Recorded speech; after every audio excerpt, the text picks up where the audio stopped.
Welcome back, everybody, to HR After Dark. I'm Marcia.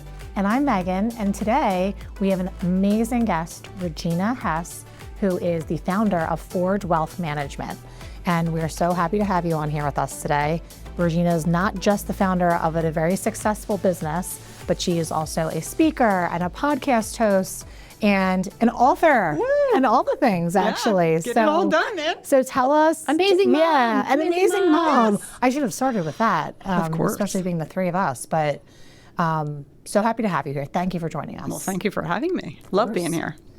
Tell us what you're up to recently. Well, personally, having two graduations at the same time has been a lot of fun. Not really.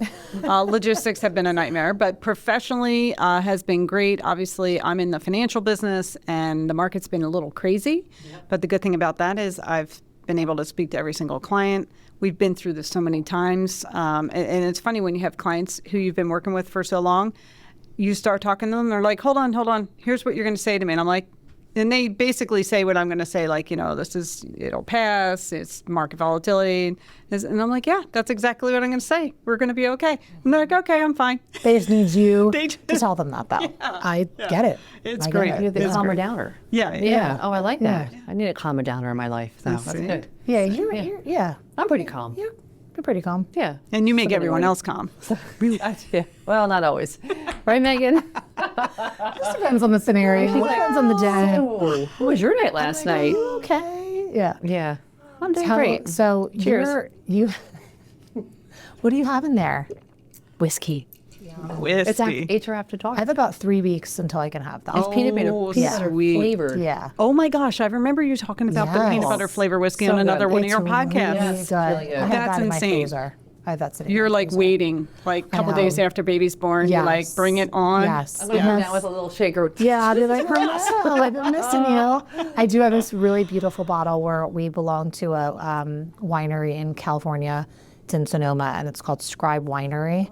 And they have this, they send us wine quarterly, and we have this bottle, and it's a sparkling rosé. And I typically wouldn't pick that, but theirs are not very sweet, and it's just so beautiful looking. And I was like, that's coming to the hospital with me. Oh, yeah. That's coming in my bag. And we're just going to do a little cheers with that, I think. Good for you. Yeah. I get it. It's going to be great. It's going to be great. It's going to be Yeah, amazing. it's I'm great. so excited. Yeah, I'm so thanks. excited to see pictures. Thanks. I know, it's You look gonna be fun. amazing. I know. She does. Amazing. So I usually hate people that look so good like this, but I do love you, so I can't hate you because you're I feel beautiful. good. I feel You are really beaming. good. Yeah. I do. I actually love being pregnant. I know it's the last time, so I want to just embrace it and not complain when I don't feel good and just take it all in, So Beautiful. you're one of your platform, like when I think about you, we met at Executive Women's Breakfast Series when we were on a walk. Was that the first time we met? I don't know, but we've been to so many things together, but that was a great walk. pre-COVID- That was a good Was idea. that pre-COVID probably? No, I think it was post-COVID. Yeah, Post-COVID? It was post-COVID. Gosh, I feel like I've Or known you during, forever. one yeah. or the other. But when I think about you, I think about your platform being empowering women to build wealth. I love it. That's And exactly. that is so needed. So maybe let's talk through some of the things, like talk about your practice, and then also talk about all the other things that you're doing that that kind of fall into the platform. Cool. So my practice is I tend to work with professional women and their families to help build and secure their wealth, right? And so I, for some reason, work with a lot of people in pharma and biotech. I don't know how that happened, but it just happened naturally. And then a couple of years ago, I realized I wasn't even targeting to work with women at first. It just happened naturally. So I think it was like 5 years ago, I looked at my top 10 clients and I looked through my client list, and 8 out of the top 10 were women. Wow. And I was just like, that's pretty funny. I didn't even try to do that. So I started leaning into it. And that's where I was like, you know what? Women need this conversation so much because a lot of times we're in relationships, and granted, we have a lot to do. Like, we do our first job before we even go to our real jobs, and there's no time at the end of the day for us. So, if we have to pass on the financials to our spouse, then okay, that's good. Let them handle something. The problem there is not that they're handling it, but we completely wash our hands of it. Right. And it's not till sometimes 20, 30 years later we realize, oh, that may not have been such a good idea for many reasons. But what I'm trying to do, like my soapbox tour, whenever I'm out speaking to people, I try to talk to people about breakfast conversations at the breakfast table, really. Yeah. Because when we were growing up, we were taught you do not speak about money or finances at the dinner table. It is verboten. You know, it is not something you're allowed to do. So I'm trying to kind of change that dynamic. And I think the more you talk about it, the more comfortable you become with the topic. And if you can have a monthly or quarterly breakfast conversation around like, hey, let's bring, even if you're the ones doing all the finances and I just need to listen, bring it all to the table, print out the actual statement so I can literally see it. Yeah. And let me understand what's going on. Not just the statements for the assets, but let's look at the debt side too. And let's look at what's coming into the house and what's going out of the house. Because I always tell people it's more about what you keep than what you spend. And we forget that sometimes. Yep. You know, so that's my biggest motion in what I'm trying to do going forward as a result of my book and trying to educate women, because we're going to be the inheritors of trillions and trillions of dollars. We're going to be in charge of a lot of money, and we have not been having these conversations for decades. I find that funny. I do find it when people do have the dinner conversations, or even when you get together a family. So I'll function at Easter, the holiday, and it's only like the one that has the conversation about stocks and stuff like that.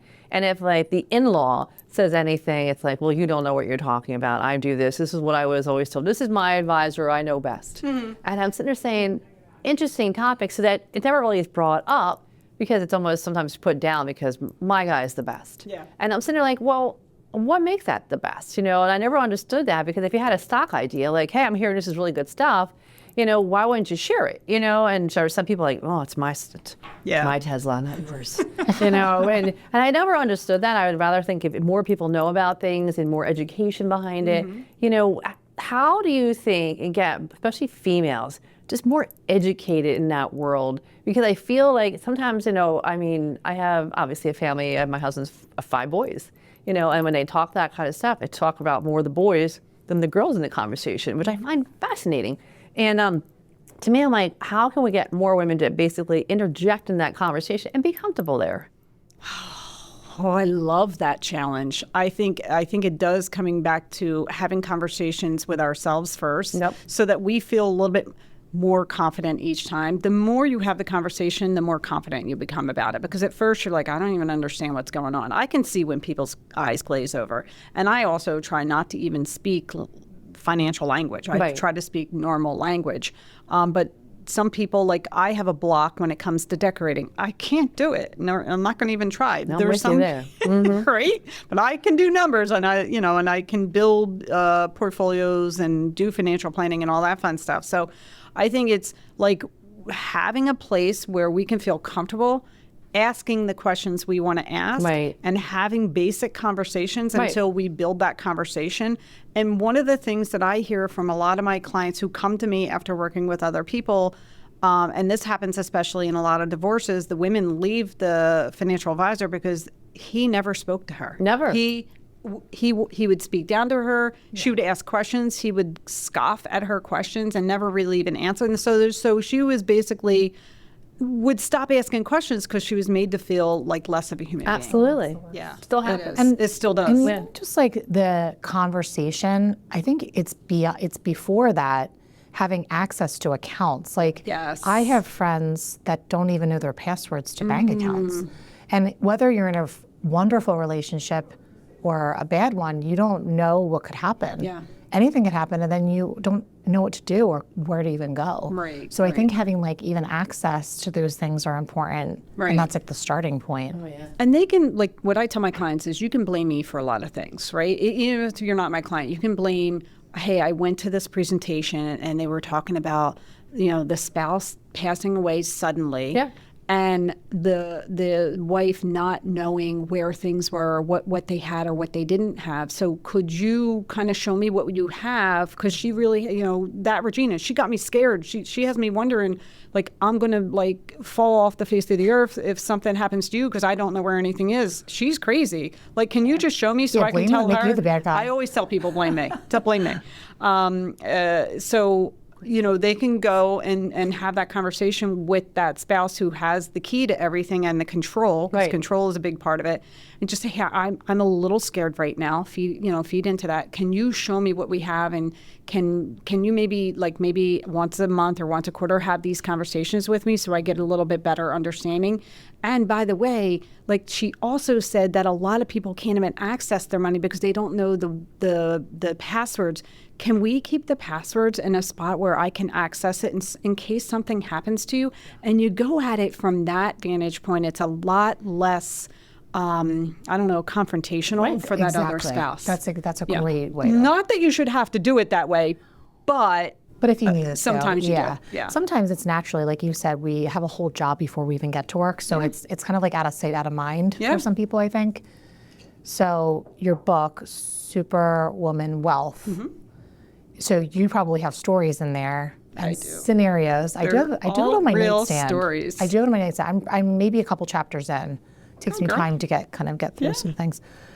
I read like 5 books at the same time. Oh no, I can't do that. And I'm like, why am I doing this to myself? But I love doing that. But I do have it. I do have it open. I do have it started, and I love it. I bought it right when it came out. Oh, you're so sweet. And but I think it's also uninteresting to some people. Oh, absolutely. It's boring. But it's critical. Yeah, it's critical. Right. So what kind of things are you talking about in your book? Well, and I will tell you that the financial topic is boring, and I know that.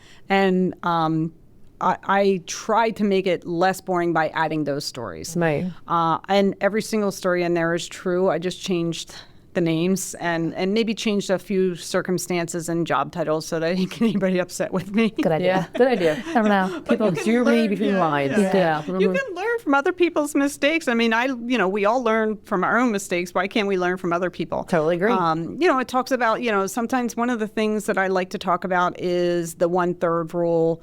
Where, it's easy to increase your saving when you're not taking the money out of your pocket. So whenever you get a raise, 1/3 of that raise goes towards your rainy day savings, or increasing your rainy day savings. The other third goes towards increasing your retirement plan savings. And then the third goes to yourself. You pat yourself on the back, and that lets you spend some of that money, but it also prevents lifestyle creep. Because a lot of times we take that whole raise and we are like, oh, great, now I'm going to go join the country club. Exactly, yeah. So that helps prevent some of that. And again, it goes back to, it's more important about what you keep than what you spend. And this kind of keeps you honest to your savings goals by, hey, as I'm making more money, I'm also going to save a little bit more money. But I think it's really important to, there's another book out there too. It's called Get Rich, You Lucky. Use that language there. And it was interesting. She had said, hey, girl, I know it's you out there, but you got to write down all your expenses and all your revenue. Like, where's it at? What does your wealth look like right now? And I think people are so afraid of doing that because they don't want to see what they know, but they don't see it. It sort of disappears. It's like, it's the credit card statement that's on the table that you're like, I'm not going to open it because it'll disappear if I don't open it. Yeah. Where I'm like, no, you get a finance charge if you don't open it. Yeah. And so to me, it's the same thing with your thing. Just get it out of the open. Just write it down. You can always move forward. You can have a goal in mind, but just take the time to do that because once you see where you're at, you can either go forward or you can go backward. Yeah. But you got to have a starting point. Right. Yeah. And if you look at that statement, you can see where your hidden spending is. Absolutely. And I talk about that a lot, not just in the book, but I talk about it when I'm planning with people. There's a lot of hidden spending. Amazon, I got to pick on them. There's so much hidden spending there. And too easy. It's too easy. You don't even have to put your credit card in. It's not like you're even taking anything out of your wallet. You're like, oh, that looks cute. It's Christmas tomorrow. Yay. It's so easy. Yeah, it's my husband, too like easy. the boxes are showing up, and I'm like, I I don't know where that came from. They're just constantly, it's like they should just live in the house. Honestly, at this point, the driveway. I don't, so our UPS guy actually brings us dog treats for our dogs. Like, he knows us so well. It's like, oh, goodness. And I'm not even the one. It's like my husband and my daughter. I'm like, oh, my God, what do they order now? Really Probably easy. Miss Molly, my Yeah, daughter. until you get your credit card statement again, and you see that, Yeah. you're like, wait a minute. So now what I've done is I've done for all my credit cards, I've put in little warnings on my phone and say, hey, Saturday morning, here's your current spend for this card. And I'm like, Great idea. okay, don't touch it this week. Got it. I know, nobody Great does. idea, but I don't want to do that. But I do it and I Such a feel great like, idea. okay, I'm doing what I need to do. Yeah, I'm that's- paying attention to it. I'm not having a huge expense this month. We're going to do this. Yeah. It's been really so much better for me. Yeah. Right, because part of the spending issue is we don't use cash anymore for the most part. Like people our age will still use cash. I still use cash. I'm on the bubble. Well, my dad right? used to tap Mac. Yeah, I still tap I'm Mac. like, yeah, it's like, we just like, yeah. It's not even an ATM. It's still Mac to me. It's so like, and oh my money gosh, yeah. access. Yeah. Was it? Center. Center. Yeah. For those Yeah. young Yeah. ones It's out not there. Mac. It's blue, like little Yep. rainbow flavor. Yep. Yep. So, way back then, we would use cash for almost everything. And you would have an envelope, or at least I did. We'd have an envelope of our spending money for that week. Yeah. And when it ran out, guess what? You weren't buying anything It's like, else. nope. Yeah. Including It's- food. Right. It is a smart tactic. Yeah. Because think about like Venmo. Oh, That Venmo for me, hidden money again. it's coming. You pay babysitters that way. You pay like everything. I don't even remember the last time I only get cash if I travel, which is really not good. I have some secret stashes somewhere, but We need our secret I do have some stashes. secret stashes, You have yeah, an just in well, case. I But- know. Don't go breaking into Megan's car or my car, but do you keep like an extra 20 in your car? Just think, okay, good. actually Marcia kind of made me do not me, didn't force me to do that, but I Yeah, learned, you just never I learned know. a lot You from never Marcia. know. Never know. So it was easier to budget when you had cash. Yeah. So I love what you're doing with that. Obviously, I pay my credit cards off every month. However, my biggest thing is with people do not. And they don't realize that it's like 29% interest. And then they're like, oh, but it's my Kohl's card and I get 15% off by using this card. I'm like, yeah, but you're paying 29. You're losing. Yeah, you're losing money. It's all marketing scheme for you to spend more. It really Seriously. is. And I just recently got a Target card bill. And thank God I took a second look at it because it said the amount due. And then in bold had the minimum payment due and the date it was due. I was like, oh, no. This is not cool. So I'm going to call somebody about that one. Yeah. That really bothered me. People have a hard enough time paying that credit card bill off. Yeah. It's a marketing ploy. Yeah. Let me ask you a question. When it comes to women or men, I can't just target this question, women in their 30s and 40s, like you're looking at childcare expenditures and, we were talking about nannies earlier, but school in general, just things. What are like the major key tips you can give to that group of Well, mid 30s to mid 40s, I would say? All right, so take it with a grain of salt. Yep. One of the biggest things besides paying all those massive bills is it's so important to contribute to your 529 plans for the kids on a monthly. It's a payment. It's a mortgage payment. It just automatically happens. Because I did that, and I thank God I did it because I don't know how I would have paid for college had I not done that. But there's also we can plan for how much college is going to cost, but you also don't think about all the extras. Like you're going to visit the kids, you're going to stay at hotels, and they're like $800 a night for a flea bag motel because it's in the middle of nowhere, and they know they can get it. Yep. Things like that. So, the kids get to college age so fast; it's a blink of an eye. So even though it's hard, I really, really hone in on that. As a woman, I'm all about making sure you're also contributing to your 401k because, we do not take the airline rule where you put the oxygen mask on first for you and then take care of everybody else. We do it opposite. We're like, hey, you, oh, and you too, And then we're like, oh, wait a minute. Yeah, me too at the end. And that goes into our whole entire lives because we don't have energy at the end of the day for ourselves. No. And even if we did, we're like, well, Sally, actually, she needs a new pair of ballerina shoes. And if I save my money, then I'm not going to be able to pay that for them. But also, you need your retirement because women are the biggest percentage of elderly poor. So I really want people to do their retirement contributions.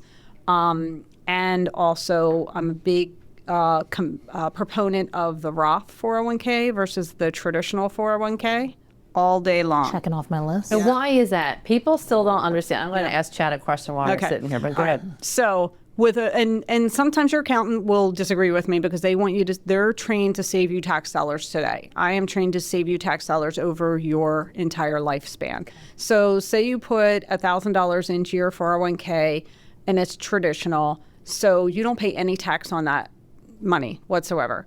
And it grows to $10,000. And then when you take it out, you then pay taxes on it, right? So, so let's just pretend there's a 20% bracket and, you pay, $2,000 at that point, so you get $8,000. Now you put the $1,000 in for a Roth, you pay $200 tax because it's 20%. It also grows to $10,000. You never pay taxes on that money again. So it's essentially you pay the tax bill now or you pay the tax bill later. Yeah. And the money is going to grow tax deferred either way. Do you want to pay a higher tax bill or you want to pay a lower tax bill? Right. Now people will argue, hey, you're going to be in a lower tax bracket at that point, but we don't know what the tax brackets are going to be. Idea. Yeah, they're going to sunset at the end of 2025. We have no idea what they're going to be. So I have half and half. Yeah, and that's a great way to do it. I did that for so many years, and I tell people to do that to appease their accountants, and then you get a little bit of both. And I'm getting a little closer to retirement, so 2 or 3 years ago, I was like, you know what? I'm going to just put it all to Roth. But that's me, and that's, it's really important to me because I didn't have the availability for a Roth for so many years. So I'm like, oh, really? I gotta build this number up. Yep. Yeah. Yeah. Okay. So, I mean, taking care of the kids is hard. They're young. They're very expensive. And as they age into school, you get a little bit of that money back. Yeah. And that's like a big payday. But, and that's money you're used to not spending. So that's also more money that you can put towards some of your savings. You can pay for private school, too, with your 529 as well. Yeah, $10,000 a year. Yeah. And parochial school or just private? I know, especially for high school, you probably can for Pretty sure you parochial can. too. Yeah. Yeah. I just haven't taken money out for anybody in grade school, but I'm almost positive you can. But you Yeah, can I put feel money like in we and have- save on your taxes, too, especially your Right. state taxes, Yeah, depending where it's at. Yeah, Pennsylvania, You're definitely. blowing my mind right now. Yeah, it's all good. What do you want to talk about something on ChatGPT? Well, I asked Chat really fast. I said, as of early 2025, residents in Northeast United States carry some of the highest average credit card debts in the country. And for Pennsylvania alone, the average credit card debt is $6,245. So think about that, and then put a 29% on top of that. So you have interest and penalties because of it. And so you're just going into a mud pit because what's happening is your base is getting your balance is getting larger and larger. I'm actually surprised that's not higher. Yeah, I'm I'm really than shocked. that. Yeah, like I feel like that's like It says early 2025. Yeah, So. wow, that's good. Good. I mean, That's listen. good. Yeah. Anything that other than everything you're doing right now, what is next for you? My goal is to do more and more public speaking, so that I can get the word out. I can get on my soapbox and tell women to. I'm like, hello. Stop talking to me. It's Chat. Hi guys, just like I look forward to meeting you. How are you doing? And how are you doing? And I'm like, stop talking. Stop it. So, yes. We're on the podcast this time. Go away. You said That's you were fine. laughing. Yeah, like our next guest is ChatGPT himself. Hey, welcome. I'm here to talk about anything you want to talk about. Anything you want, really. Yeah. Oh God, that was great. Yeah. Oh goodness. So you want to do more What did speaking? you You said you want to do. I said, what's next for Regina? What's next so for you Regina? want to do more? I want to do more and more public speaking. speaking and Great. bigger and bigger stages. And you're on TV already. I am on TV. That's Tune right. in to CBS 3, Philadelphia. Love it. Yes. You're becoming like his best buddy. Oh, Jim Donovan's the best. He is the sweetest man in the whole world. Oh, he's so sweet. gracious. Oh my Yeah. gosh, he's so nice to have me on. So I'm doing that maybe once a month, once every other month. I'm actually going to be on an Allentown TV station at the end of this month. So great. Yeah, yeah. the So we're person doing, on we're doing TV. fun. No, we I know. have some like pretty famous guests. We do. It's so awesome like to have stepping up our women, too. So yeah. There we go. Yeah. Yes, Love it. Yes. Which is great. Yeah, so public speaking, I was just at a conference for a financial conference, and I was on the main stage, which was really cool. So I wanted to do more and more of that, too. Okay. How can people find you? My website is forgewealth.com. I'm on LinkedIn as Regina McCann Hess, and Facebook and YouTube at Forge Wealth, and Instagram. I always forget about Instagram. Oh, Love it. Instagram, I love it. awesome. Yeah. Yeah. Yeah, Marcia just sends me like memes and gifs. All the Yeah, time. I just sent her them too. I'm like, is you Yeah. tell on board this weekend? Yeah. And she said, oh my Well, all God. the funny like HR ones, like we just send back and forth. Oh, to each they're other, really so, fun. I can yeah. only imagine. Oh my God. So Yeah, it's I really love good that. stuff. Well, thank you so much for joining us. thanks This for was having just like great conversation. And so educational. So educational. Yeah, so great to have all I of always, us. it's such a good reminder because I feel like since we've talked, I started reading your book. Like it is not boring to me at all, and I like to be in control, as you probably both know this. But I feel like I'm educating myself, and getting what I want out of it because of that. Yeah, good. And I think there's a lot of people that are Yep. in my age and that don't have any access to anything, and I think that this is really it's going to be a necessity for thank you. women. Yeah, thanks for being I here today. appreciate that. Yeah. Appreciate Thank you. that. Thanks for doing all the what you're doing for women too. Yes. Oh, I'm Keep just trying, going. Be the trailblazer. trying to keep up with you ladies, man. Yeah. Tough. Well, you're doing a great job. You are doing and keeping up with us. So the next time we're gonna have a little cocktail in front of you. Yes, we yeah, are. okay, all right. we are a good team. Yes. For sure. We are definitely a good team. Well, thanks so much. Everybody, wow, another great opportunity today. So guys, thank you so much. Thanks for joining us at Each Other After Dark. I'm Marcia. And I'm Megan, and we'll catch you next time. Take care.